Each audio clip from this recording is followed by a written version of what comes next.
जैसे ही आप कमाना शुरू करते हैं, सबसे पहले आपको अपनी इमरजेंसी सिचुएशंस की व्यवस्था करनी चाहिए, अपना ह्यूमन लाइफ वैल्यू निकालना चाहिए। और वो जब आप नहीं रहें या कभी आपका एक्सीडेंट हो गया या कोई परमानेंट डिसेबिलिटी हो गई या आपको कुछ महीने तक बिस्तर पर रहना पड़ा, ऐसी स्थिति में भी क्या कोई मदद हो सकती है, तो उसकी व्यवस्था हमें सबसे पहले करना चाहिए। साथ ही इन्वेस्टमेंट की जहाँ तक हम बात करें तो इन्वेस्टमेंट डाइवर्सिफाइड करने चाहिए। तो अब हम इसके साथ मेडिक्लेम भी हम लेंगे और उसके पहले हम एक डिस्कस करेंगे कि कुछ सेविंग प्लान भी हम लोग साथ में लेके चलें। उसके बाद एक जो सबसे बड़ी चीज़ है वो ये है कि लिक्विड मनी, मतलब कैश इन हैंड या कुछ कैश ऐसा होना चाहिए जो कभी भी कोई इमरजेंसी आती है तो इमीडिएटली अपने को मतलब अवेलेबल हो जाए।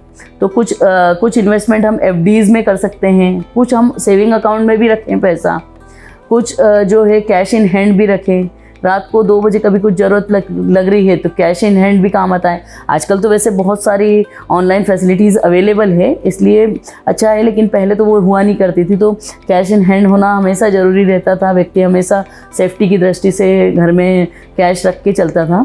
तो कैश इन हैंड मतलब एक लिक्विड मनी होना बहुत ज़रूरी है। तो कुछ मतलब ऐसा नहीं करें कि हम मनी ऐसी जगह फंसा दें कि जहाँ 5 साल या इसका लॉक इन पीरियड हो। तो लॉक इन पीरियड वाली चीज़ लेने के बजाय हम इनिशियली जो है पहले हमारी प्लानिंग उस टाइप से करें कि जैसे आपको लिक्विड मनी की भी ज़रूरत पड़ती है, कैश इन हैंड की ज़रूरत पड़ती है, तो इमीडिएट आप उसको रिकवर करें। तो कुछ पैसा ऐसा कर लें जो लिक्विड कंडीशन में हो, जो आपको इमीडिएट मिल जाए इमरजेंसी में।